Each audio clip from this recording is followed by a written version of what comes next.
This is Kenny Clark, and this is Lombardi's Bar. This is one of my favorite podcasts to do. I'm just, blessed and thankful to be a part of this podcast. It's a great podcast, a great interview. Maybe I know that you guys, obviously being the best Packers podcast that's out there. I had Malort this weekend, so I'm not tasting anything. Oh, good. He did. God. He did. That was fantastic. Because it said, "Did you ever try Malort?" And I said, "No." And then I said, "Do you want to take a shot of Malort?" I said, "No," but I did. Wait, who said It's called Peer pressure. Yeah. Yeah. I tried to get in a high honors English class once, and they called my parents and were like, "Hey, just tell him he can't do it." It shows. It really shows. I hate you guys so much. I'm going to throw these two guys into the screen so that if I die, they can carry on the legacy of crap that is this show.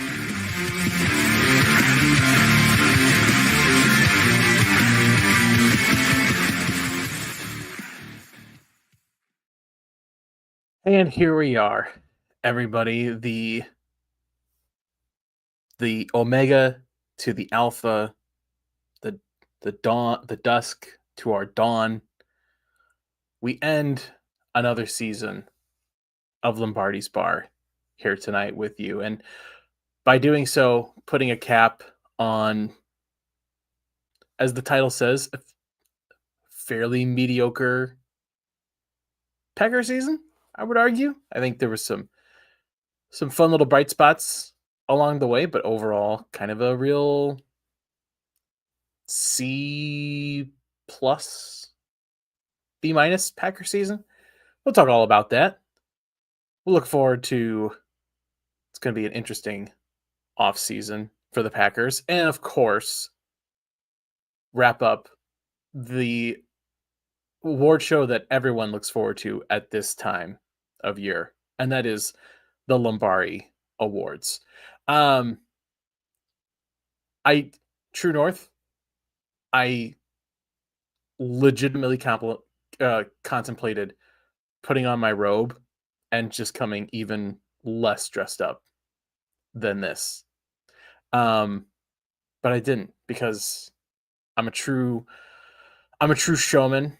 I have to come out. I have to show out for everybody. I'm not putting on a fucking bow tie again.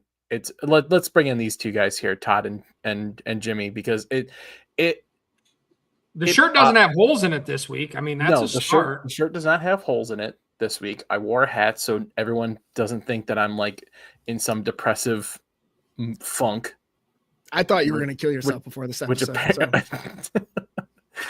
Thank you. Yeah. Appreciate that. I'm glad you didn't. I just expected it to happen. I'm glad. Happy you didn't. It bothers me a little bit that all of the best parts, arguably the best parts of our show and our show history, include me dressed up as some fucking character. It pisses me off so much seeing those clips of Joe Thomas and fucking Romeo Dobbs, and I'm sitting here like some little bellboy from the the 1800s. It pisses me off so much that they did that. I miss it. I don't. I really fucking hated that. I don't know why you did it. Yeah, none of us told you to do it. No, I know. No one told me to do it. I felt like I had to commit to the bit. I thought the bit would work. And then as time went on and I look at it as in my gray years, I realized how much of a jackass I look like. Do you think that is worse than the high school Harry Potter table reads? Okay. Get your facts straight. It was Pirates of the Caribbean. Wait, what? My bad. I am honestly impressed, Todd, pulling that out of your memory. I can't believe you recalled that. Yeah, Jimmy, I've told that story. He's told it on air. I've told it on air before. Well, tell it again, because Jimmy clearly. Yeah, okay. I've missed a lot of episodes. So I was here. When I was in high school, as a freshman in high school, and I had my very first girlfriend, like the first girl that ever talked to me. She was in band. And for some fucking reason, everyone in the high school band was obsessed with Pirates of the Caribbean. And I could not give two shits about it. Yeah. But this one day, she came and had multiple copies of, I'm not shitting you, the entire word for word script of the first Pirates of the Caribbean movie. And she said, I think it would be fun if, like, over several lunch periods, we all do a table read of Pirates of the Caribbean. And she had to be, was Keira Knightley. I don't know the characters' names. And I had to be Orlando Bloom. And at the end of the movie, if you remember, there's a huge romantic kissing scene between the two. And we got to that, and I didn't kiss her because it's the middle of fucking lunch period. Yeah, and she also just made you do a whole reading of Pirates. And also we just had to do a whole fucking table read of this goddamn movie that I hated. And she was so pissed that I didn't kiss her. She set the whole thing up just so you would kiss her. Yeah, and you were like, I didn't. You had friends in high school. After hearing this, I feel like it is a thing. People elected to spend free time with me outside of predetermined school activities. It is the biggest upset of all time. How long did you date this first girlfriend? We dated for, let's see, we got together at winter homecoming, which would have been December, and we broke up around Easter. So like 3-4 months. And how long did the table reading take? The table read only took about 4 or 5 lunch periods, if that, because we had like hour-long lunch periods. Okay. So. All right. I don't recall this ever being told to me, and I'm loving it right now. I'm so happy I brought this up. Yeah, this is fantastic. I can't wait to go in and tell Desmond, like, I know I've made you do some dumb shit. I've never made you do this. Yeah. Dan Connick War, ladies and gentlemen, you're welcome. And we only ever made out like a couple times, so I didn't even really get anything out of it. It could have been one more if you just would have kissed her at lunch. I guess so. It could have been just one more. There's a lot more around that. We can wait for the off season. The off season after hours. No. Dan, Lombardi. Let's stay here and unpack this. You should hear the story about how we broke up. Yes, we should hear the story of how you broke up. Let's just say I'll tell you a freshman breakup story, and then you can tell me yours. Okay, we broke up after. I don't know if you guys ever had this at your school. Did you have the don't drink and drive, like pre-prom car accident staging? No, but I'm familiar with it. You're familiar with Jimmy? Are you familiar with the? I get the gist. I get the gist of it, but no, our school never had anything like that. Yeah. Okay. Well, we had that, and she was in it. She was a part of it. And she asked, was begging for you to do mouth to mouth. Oh wait, no. Wait. And you I'm said sorry. no. Hold on. No, wait. I'm sorry. I take that back. My freshman year, she was so upset by it, and I was like unmoved. I thought, this is so fucking stupid. Because drinking and driving is awesome. Because drinking and driving is fucking cool. Yeah, do it. And she was so mad at me and ended up dating this other guy, this other freshman that I was like friends with before we came to high school. And after that, I hated his guts. But then 2 years later, when she was a senior, she was in the drunk driving thing with the same guy as like the dead guy, and she made this huge scene about like that her boyfriend was dead and stuff. And me and my real friends from high school nearly pissed ourselves laughing because it was one of the most cringe things I've ever seen in my life. Dodged a bullet. Nice job. Todd, your freshman year story, please. I broke up with a girl via email, and she didn't check her email. And of course, I was like, but let's still be friends. So she was like, hey, do you want to go to a movie this weekend? And I was like, sure, we can go to a movie this weekend because we're friends. She then emailed me after the date and was like, I couldn't figure out why you were so weird tonight, but this email that you sent me a week and a half ago kind of lays that out. So that's when I learned we don't break up over email. This had to be like what? This had to be like AOL still, right? Like there was... No. I sent it to her .k12.wi.edu. Oh, no. Yeah. Classic. All right, Jimmy, we've all shared.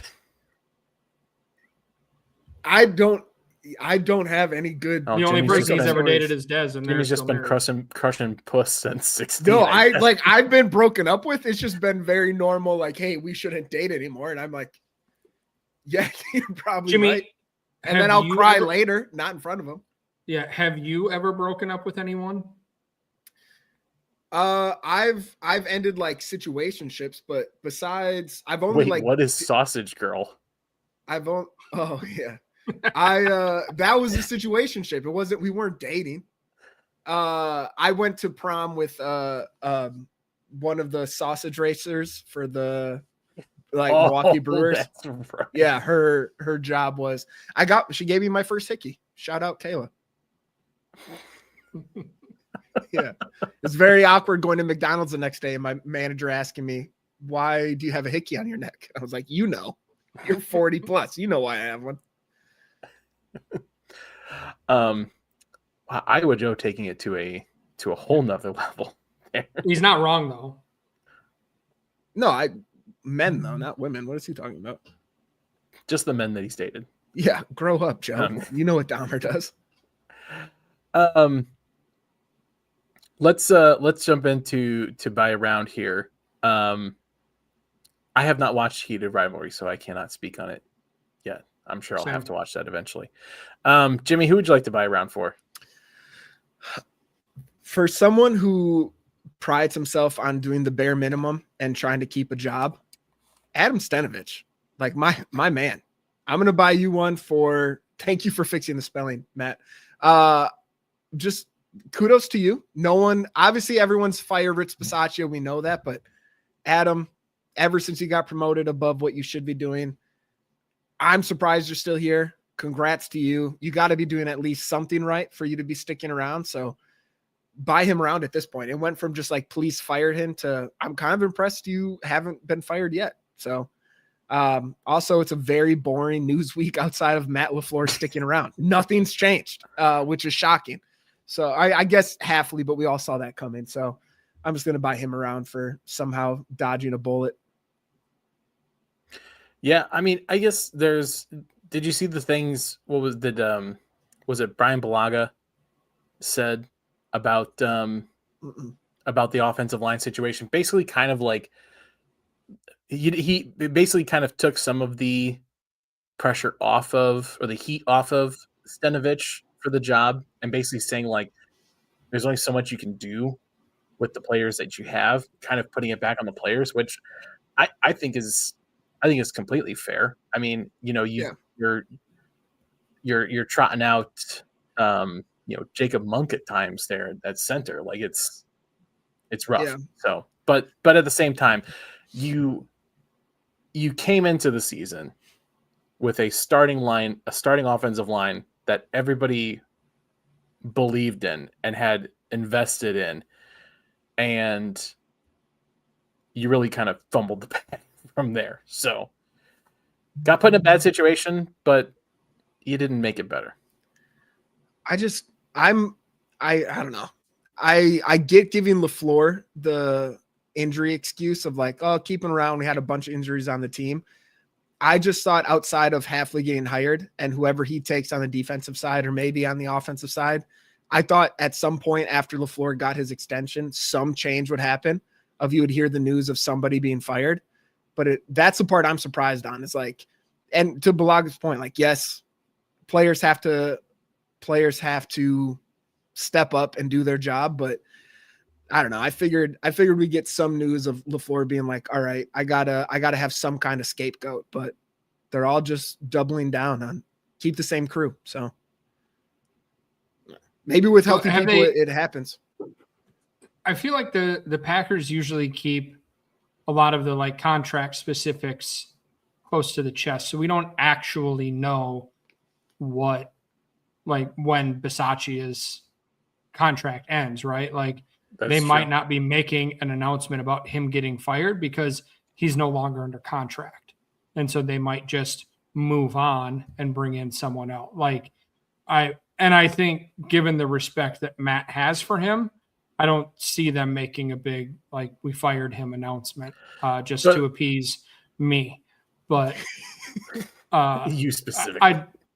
The fact that there's been no discussion about that at all, but again, it might be more of a let's get the DC situation figured out and then go there. Yeah. I want to burn in at the stake.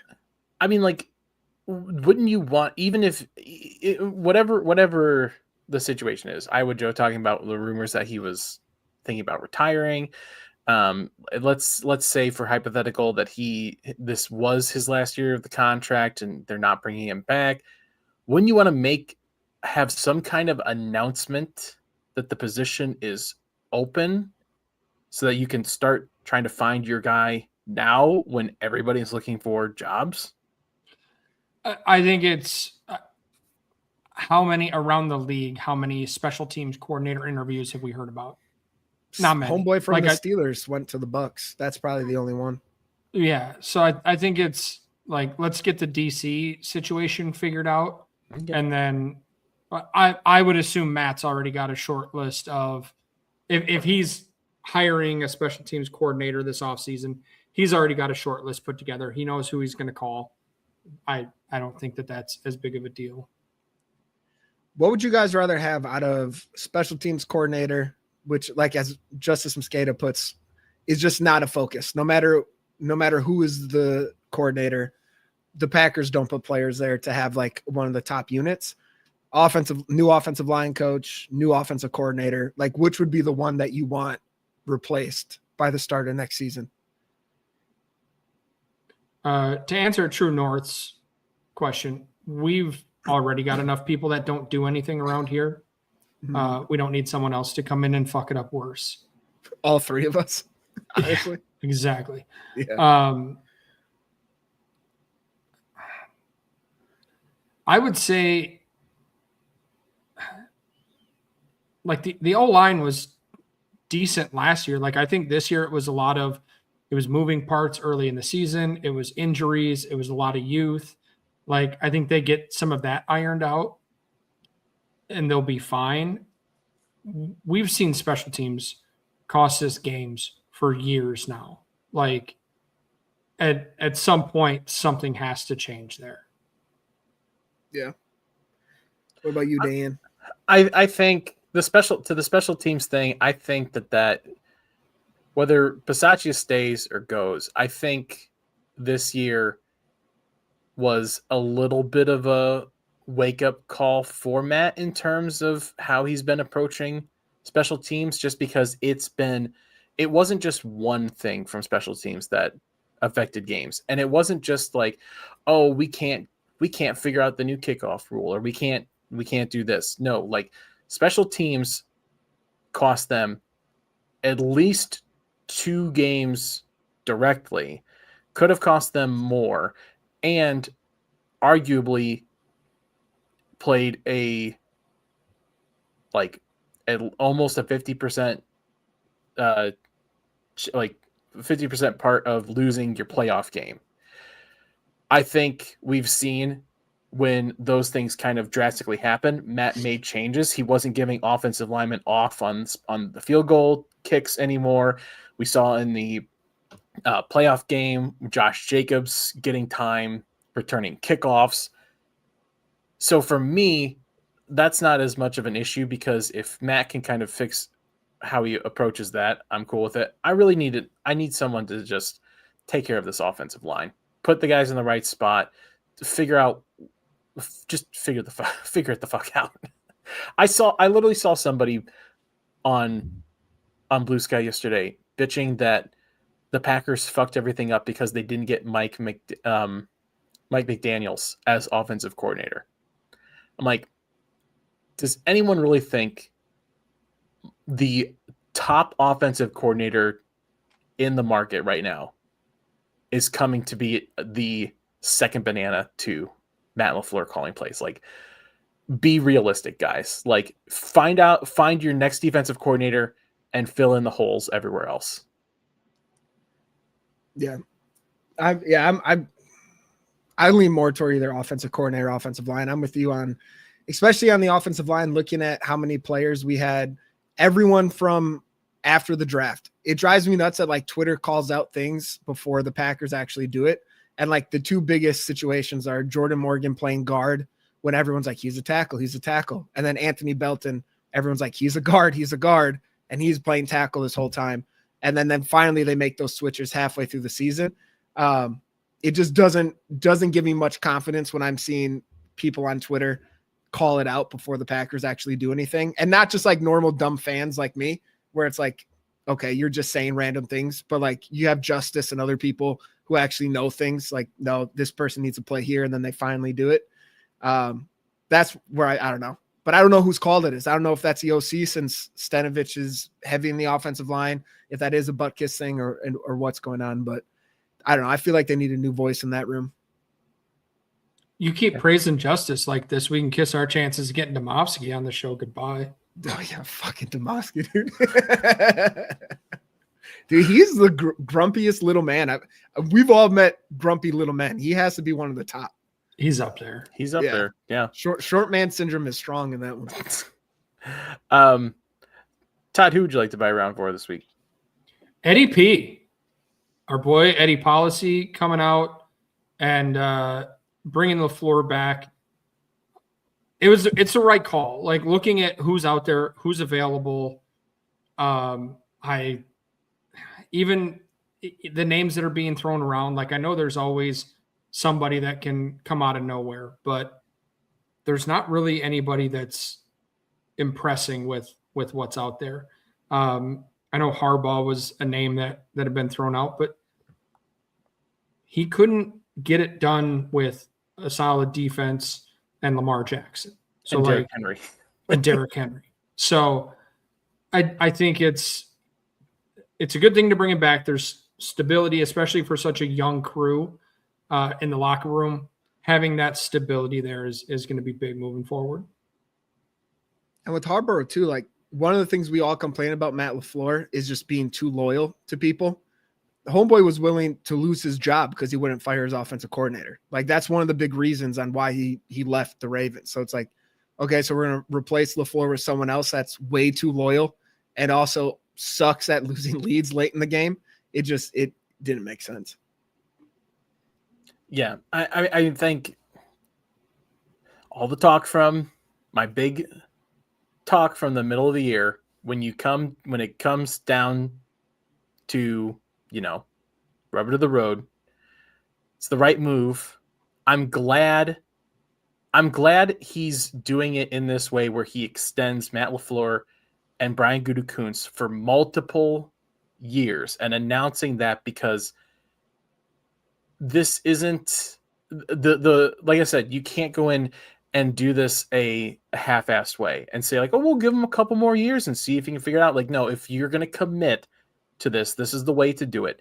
Fully commit to everything that's there right now, because that gives Matt LaFleur every tool in his toolbox to try to figure this out. And if he can't do it, then that's when you can officially say he has failed. But you can't hamstring him and expect things to change. So I will buy around for somebody outside of the Packers organization, and I'll buy around for Bears fans, because I hope you enjoyed it. I hope you enjoyed the fun little ride that it was to the divisional round, because there it is. There's your zenith. There is as far as this goes. There's going to be a hard regression to the meme next year. And personally, I'm going to enjoy the fuck out of it. It's going to be really, really fun to see how quickly the whole shtick of rah, take your shirt off Ben Johnson lasts when things aren't going their way and they're having to play a first place division winner type season. So I hope you enjoyed everything that happened, Chicago. That was a fun little moment where Caleb Williams threw that little pass to a guy that was pushing off in the end zone. But there you go. There's your fun for the next 20 years.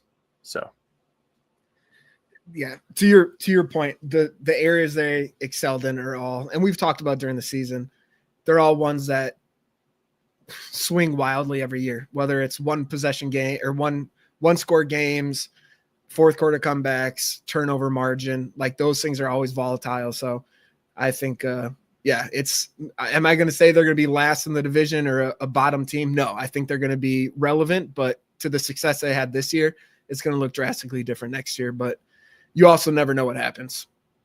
Things could not go. Yeah, I'm with you. Fuck the Bears, and hopefully they drop down, and those things will. They always swing every season.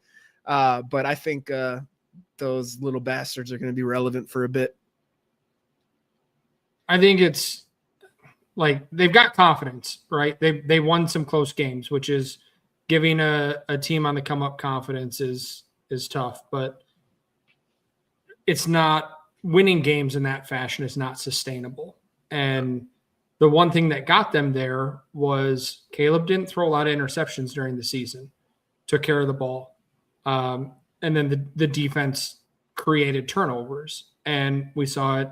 He threw 2 against the Packers. He threw 3 against the Rams. Like when he gets into those moments, sure, he can pull a prayer ball out of his ass now and again, but also he threw some costly picks in there. So, and I don't like the people saying, well, 3 of those were on fourth down. Like, well, if he would have completed those passes to his teammates, would the first down have counted?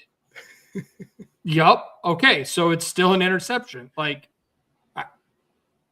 I don't know. I think record-wise, they're still going to be good next year. I think record-wise, not as good. Like you said, they're going to have the division champs all around. So have fun with that one. But I still think they're going to be a good team. They're building something down there, and it appears that they might finally have a plan instead of just the framework of a plan. So they have some tricky salary cap things to do too, as every team does. Packers, we can't talk, but some of their big signings from a couple years ago and money that they're going to have to spend now, it's going to get, just like we've been saying, our team's going to look a lot different next year. So is theirs. It's going to be interesting offseason for the NFC North. Yeah, I don't know that they're going to come up with the money for Brisker. They have a couple DBs that are up. Yeah. All right. Todd, who would you like to have pay the tab this week?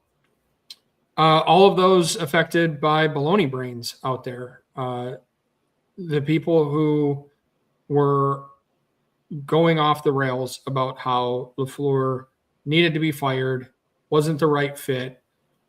Now we're going to have to spend every hire that he makes this offseason, and then every single decision, every crucial point in a game that doesn't work out in LaFleur's favor, whether it's on him or the players for not executing, those same baloney-brained individuals are going to be screaming from the mountaintops of their social media about how they were right about LaFleur.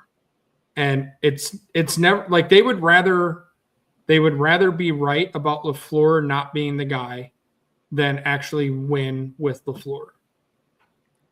It's the new draft thing where everyone just has their opinion before the draft, and no matter what throughout the year will just be pointing to certain moments. That's exactly what's going to happen with Matt LaFleur. The second he makes a mistake, it's just going to be so many tweets about, I told everyone. JJ Leahy is going to go insane the first time we lose a game on Twitter of just about, how LaFleur should, or that Titletown talk, whatever the fuck his name is. It's gonna Jimmy, it's gonna be so annoying. Do I need to get you a tutorial on how to use the mute button? Maybe, yeah. That'd be helpful. Cool, because that's the first time I've heard JJ's name in a very long time because I muted JJ a very long time ago for that exact reason. Smart. I could learn from you, Todd. I never thought I'd say that, but I could learn from you. Yeah, and I think the thing that's going to make this even worse, and you're already seeing it if you're on like any of the message boards or anything like that, the Bills firing Sean McDermott is going to make this 1,000 times worse, because now if the Bills have any modicum of success and if the Packers do not win a Super Bowl, they will point back to that exact moment, because like, hold up, that right there is exactly why you do what the Bills did. Forgetting the fact that it's a completely situation. Yeah, McDermott had been there for 2 more years than LaFleur at this point. Mm-hmm. And also, Dan, I don't know if you saw that press conference today. I'm not worried about the Bills having any level of success. Yeah, Coleman's gonna be pissed. What a night! They could put the 3 of us up there and just pepper us with questions with no information about the organization, and we could have handled that better than they did. Mm-hmm. That's fair. Yeah. Jimmy, who would you like to have pay the tab? Yeah, Brian Flores, just get the fuck out of the NFC North. You just signed his extension with the Vikings. And as long as he doesn't get a head coaching job, he'll be back. I thought this was our moment to get rid of him. I'm really hoping, I'm sorry, Mike McCarthy. I'm really hoping the Steelers hire him or the Ravens, one of those 2 teams. I need him gone. I thought this was our chance, and it's looking like he might be back. I think he is. Isn't he officially back? As long as he doesn't get hired as a head coach. Unless he gets a head coaching job. Okay. Yeah, no, it fucking sucks. that was the best part about the end of last year, was knowing the Lions were going to lose both of their great coordinators and got the hell out of the NFC. Well, Ben Johnson did get out of the NFC North, but you know what I'm saying. Yeah, no, that one sucks. And also the people that wanted Brian Flores, like, can we just be realistic about? I think everybody, there weren't a whole lot of people that realistically thought he was coming here. Like, everybody threw that name out as like the pipe dream of like, if you tell me I can have anybody, that's who I want. Realistically, probably Al Harris, probably somebody that nobody really wants. It's kind of the same thing as the Mike McDaniels. Like, it'd be great to have another offensive person in there, but we knew it wasn't going to happen. Right. Yeah. Speaking of which, my pay the tab. It's still Matt LaFleur in perpetuity till he wins the Super Bowl. But insert new defensive coordinator here. Pay the tab. Whoever you are. You might be chilling on a beach in Cancun at the moment. You might be, maybe far away. Better not be. Maybe somewhere nearby. What the fuck was that? Pirates of the Caribbean? Yeah, that's the Pirates of the Caribbean.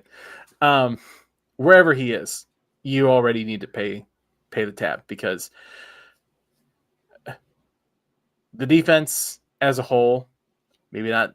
It's not a Ferrari, but you're getting Micah Parsons, so you need to figure this out immediately. So already pay the tab. Yeah, and that's one of my issues. Like, I would like to have a guy who's not going into his first DC role come in. Right. Based on what I said last week about needing more adults in the room, like, I'd prefer somebody with head coaching experience, just so that Matt knows that side of the ball is handled and can be trusted. Because at this point, I think Matt's got too much on his plate because he doesn't trust enough people to do their jobs properly. which we saw based on some of the mistakes late in the game in Chicago. So I'm a little hesitant seeing names of guys who haven't been a DC before. Like we're at a point where like you better be damn sure if you're hiring a guy as a first-time DC in this situation right now that they can be a DC in this league and that they can be a successful DC in this league. Because if not, like Matt's kind of tying himself to this guy. Mm-hmm. Yeah. Before we move on to our awards, Yeah, but Joe Barry sucked before that. Yeah. That's right. Let's not hire anyone that had an 0-16 season. Yeah. And I think we'll be better than Joe Barry. Yeah. There is one more pay the tab that we have to address here. You have no problem with any of them. All right. Can we go to that real quick? My last three: Dobbs, Walker, Tucker Kraft. They all. My jersey curse is broken. Let's just leave it there. We're done. Just like the third rounder thing's broken, this is broken. I can buy whatever I want. My bad. 2 years ago, Jimmy decided to tempt fate. Yeah. And look at the fuck we are now. Listen, I stand by some of it. Some of the players are fine. What some of it? Some of it? Dobbs was fine. Quay Walker's fine. Romeo, the two best out of everyone. Romeo cost us regular season. He did great in the playoffs. Okay, my jersey curse was never they cost us games. It was they get hurt. And yeah, you guys, yeah, you're right. Yeah, I know we are. You son of a bitch. I was gonna put it out here right now. Is it gonna stop me? Probably not. Like I'm just so everyone's aware, I will buy another one. But I might take the advice and I might do a Reggie White one. He's already dead. You can't hurt him. So that might be the route I go next season. And if we win a Super Bowl, I will never buy an active player again. Yeah, see, I think this is a point from Emma. I think it's about putting it out into the universe. Don't tell us who you're buying. I won't put it out in the universe if you motherfuckers stop bringing it up. Of course, I'm going to comment on it. You're the one that asked us to buy a Micah Parsons jersey. We said no, and then you did it anyway. Yeah. Yeah.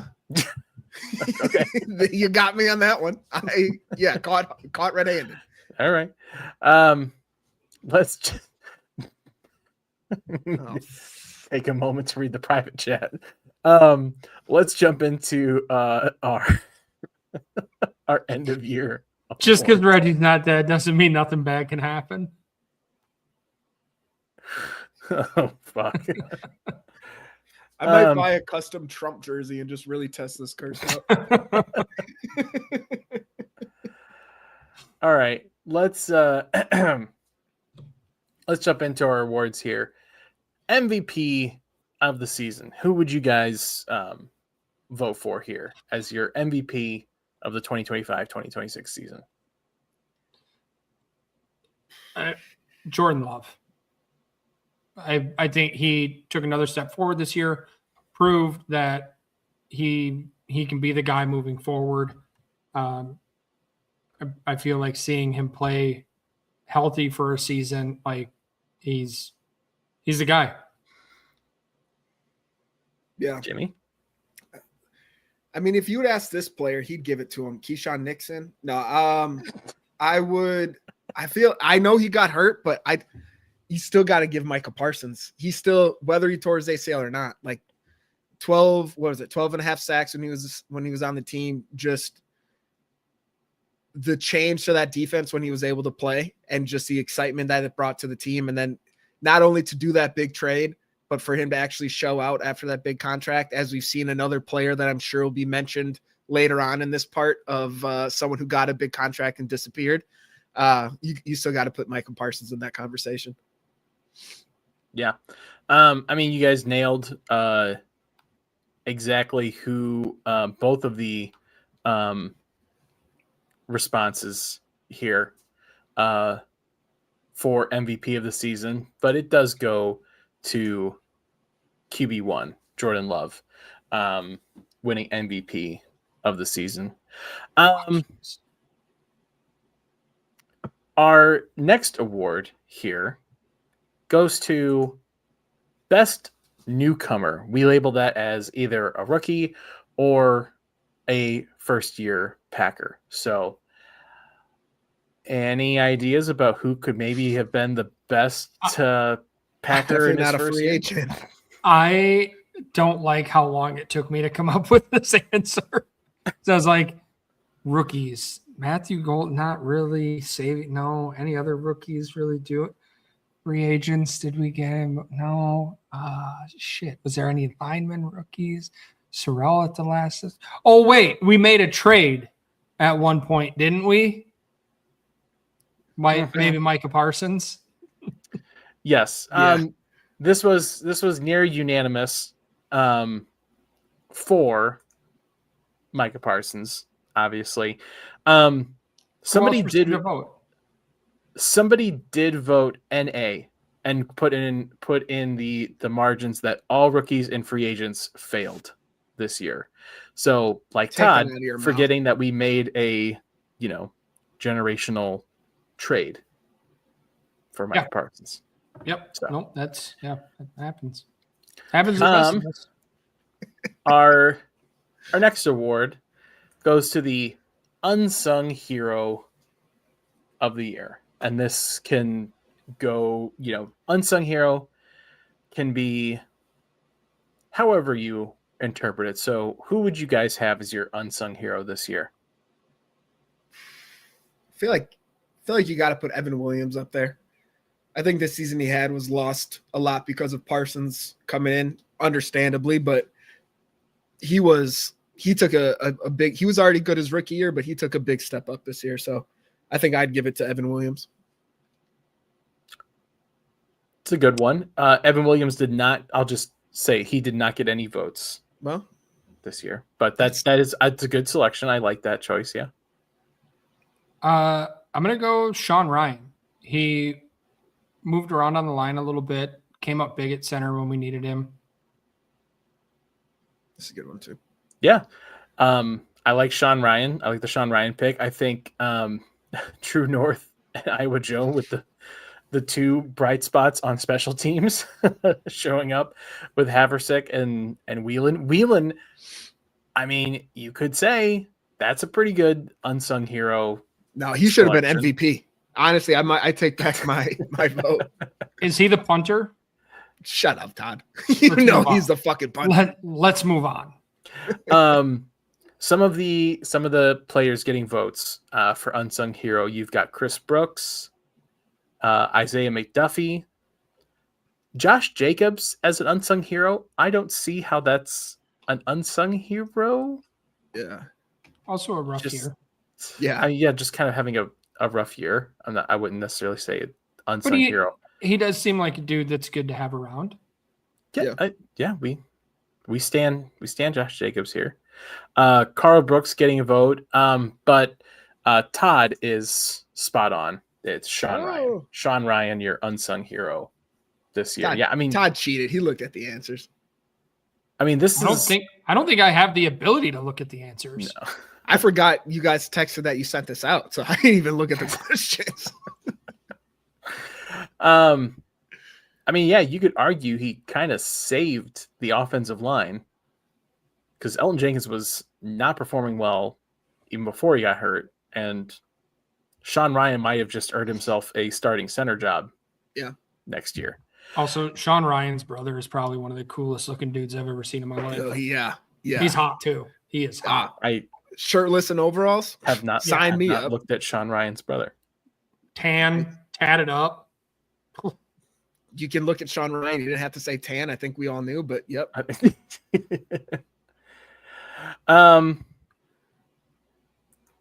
Next one here. Biggest surprise. Again, another. He's on Instagram. Category. I'll find it for you. You don't have to find it. You follow. Emma can find it. She's good.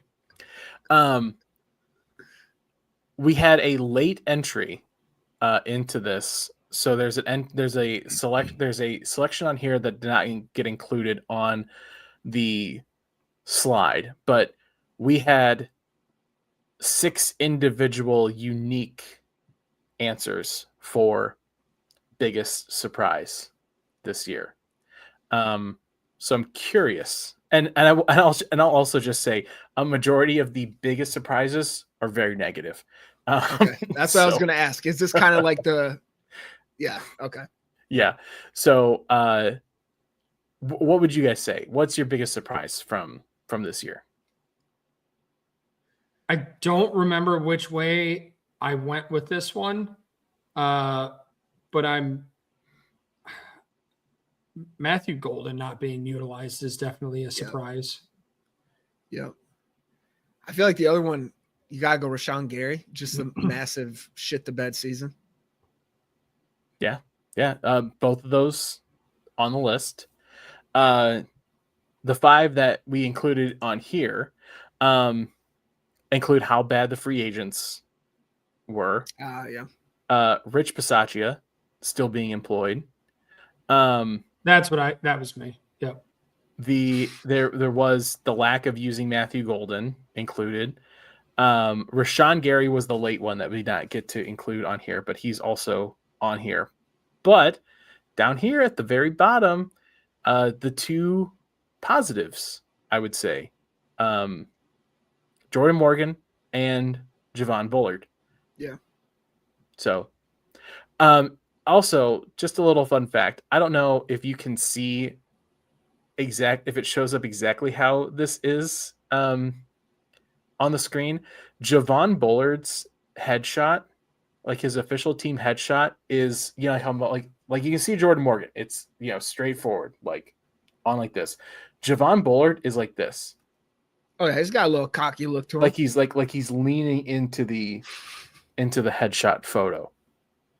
I just thought that was interesting. He actually photobombed someone. They're like, that's not that bad. Yeah, very interesting, Dan. Good catch. Yeah, thank you. Shut up, Dick. Best game of the year. First Lions. Bear. Week 1 yeah. Lions. Yeah. I'd say the first Bears one was fun. That walk-off pick. Yeah, at home. Mm-hmm. Home opener against Detroit. Mm-hmm. Micah's first game out there. Just that atmosphere was just off the charts. Mm-hmm. I feel like the second one, though, to me, the second one was better because all you heard after that first week was how that game doesn't matter. It's week 1. We'll get you at Thanksgiving. And then we come out Thanksgiving and just fucking stomp them. That, I don't know. Yeah. Well, whichever one you pick, it doesn't matter because everybody picked at least one of the Lions games. Some people just picked a Lions game this year. Did not specify which one, just either of the Lions games. And yeah, I agree. It was both of these games were fantastic. The first one, seeing Micah Parsons run out onto the field for the first time and being in that crowd and hearing that energy and then doing what they did in week 1 to the Lions, that's going to be really hard to top for me in terms of Lambeau moments in the future. But then, yeah, like Thanksgiving is Detroit's holiday, and it's really fun to watch them piss that away. All right, our last one here. The show MVP. I mean, there's the easiest one. It's I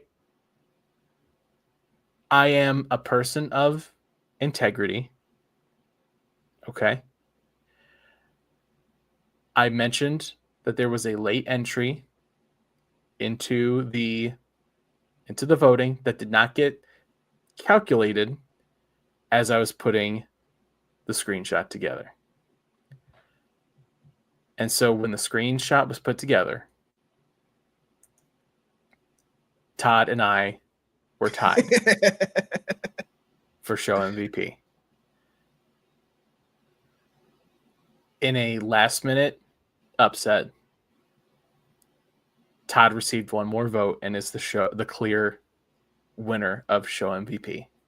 I didn't vote yet, so can I submit real quick and then just even it out No, again? it's over, Jimmy. Okay. Ballots are closed. Ballots should have been closed a while ago. I don't even know when this Well, came talk to in. whoever set it up. I did. Hmm. So I get it. I understand. That late And entry that's- probably came in because I had to set up the studio for this. I mean, yeah, we can talk about that. Somebody could feel me doing that work in that pressure situation. That's fair. I admit I completely forgot to set up. I did not remember to set up a thing until I was logging in to join said show like, today. I didn't type that shit. I'm like, that's a really good title. I don't remember. Oh, right.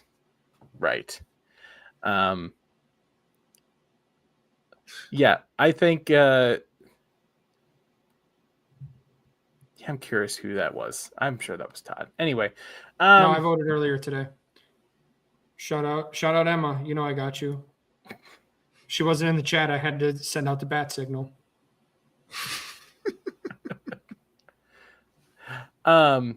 Pickett, I'll admit, I'm one of the wieners that voted for myself because I have no shame. I don't want Todd to win this every fucking year.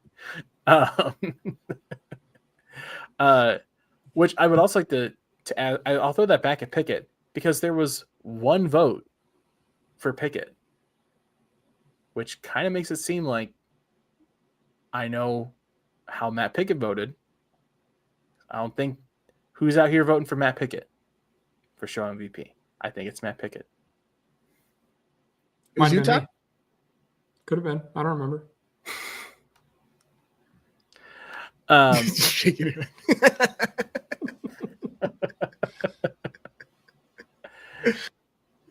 All right.